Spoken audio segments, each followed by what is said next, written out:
Wholesaling Part 6, handling the paperwork. In this video, we're going to talk a little bit about the actual mechanics of a wholesale deal. In the other videos, we've talked a lot about the important things about finding a buyer, finding a seller, those type of things. But here we're going to talk a little bit about handling the paperwork. Now, the important thing is to understand that what you're doing is you're signing a legally binding contract with a person who owns a property. That's step one to the wholesaling process, is that you find a person who wants to sell their house for whatever reason, and remember, you're solving a problem for them. That's what you're doing here. And then you sign a contract. Typically, what you'll want to use is a standard contract that's available from your local real estate association. Here we have Northern Virginia Association of Realtors, we have the DC Association, and we have Maryland.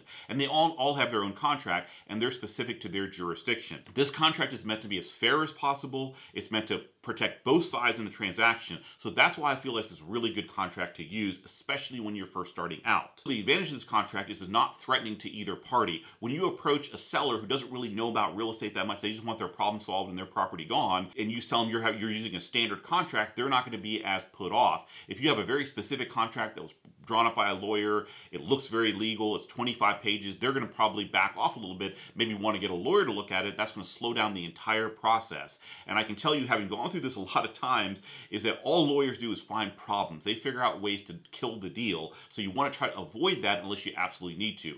I do larger commercial deals right now, and for us it is common to have lawyers look at contracts, but we're just so used to that, both parties, it's not a big deal, and we don't get put off by that. We expect it. But when you're dealing with homeowners and they've really maybe never sold a property or sold a few properties in their entire life, you want to use a standard contract. Having said that, as you get more advanced in wholesaling and you really get a business going here, you may want to consider a specific contract that's drawn up by an attorney. But again, this video is meant for beginners, and I would just use your standard contract. Similarly, what you're going to want to do is you're going to want to have another, what we call assignment contract to your potential buyer. And when I say buyer, they're not buying the property from you, they're buying it directly from your seller. So essentially, you take this legally binding contract that you've sold with the seller and you assign it or hand it over to your eventual buyer. And what's happening is now they're directly buying that property from the seller. You're not getting involved in terms of, you never take title of the property, you don't have to rehab the property, you never have ownership, you don't have to get insurance, none of those things, because you never really own the property.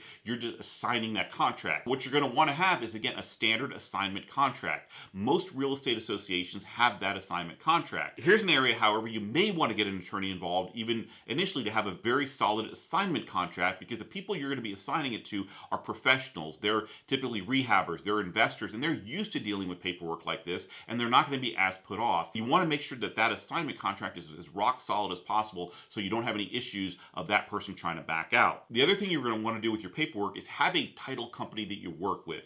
Go out, get some good referrals from your real estate friends, your real estate agents, and start establishing a relationship with a title company. If you give them all your business, they're going to help you. And title companies, at least here in Virginia, are all owned by attorneys. You pretty much have to be an attorney because you're handling a legal transaction. And they're going to be able to give you a certain amount of advice and help throughout this process. They can be invaluable to looking at a quick contract, telling you it's good or bad. They can't really function as your attorney because they're a title agent and they have to be a little bit separated. But if you have a relationship with them, they're going to help you a lot because they want the repeat business and they want to help you and make your transaction as good as possible. So far, what we've talked about is have a standard contract to use, have an assignment contract, and work with a title company. Those are very, very important things that are going to help you through the mechanics of actually getting a deal done. The last thing we want to talk about in this section is handling deposits. When you sign a contract with somebody, you're going to have to put down a small deposit. Obviously, you want to make that as small as possible. And again, if you're helping this person, you're solving a problem for them, they're not going to really care whether that deposit is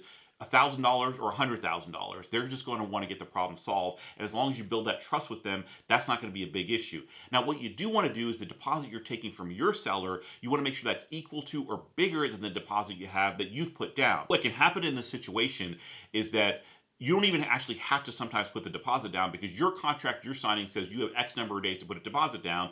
And then within that time, if you go get another person to take over the contract, they can actually put that deposit down on your behalf and both contracts are satisfied. But again, make sure that deposit you're getting from your buyer is larger so that it covers any situation where, let's say your buyer backs out for any reason, at least you have that deposit. You can always go after them, try to sue them and make it a legal issue, but that's going to cost you a lot of time and money and probably not going to work out. So at least if you have that deposit, you're set to go and you're not going to lose money and you can resell that property, keep the deposit, and still make even more money on the transaction. Those are the basics of the mechanics of handling a transaction when you're wholesaling. There's a lot more to it. Remember, we have a paid course. We can help you. We can mentor you to go through this process, because I know that taking a course is just one step. You really need someone there to kind of help you through these situations. As always, hit the subscribe button, turn on your notifications so you don't miss any of the videos in this important 10-part series on how to get started in wholesaling.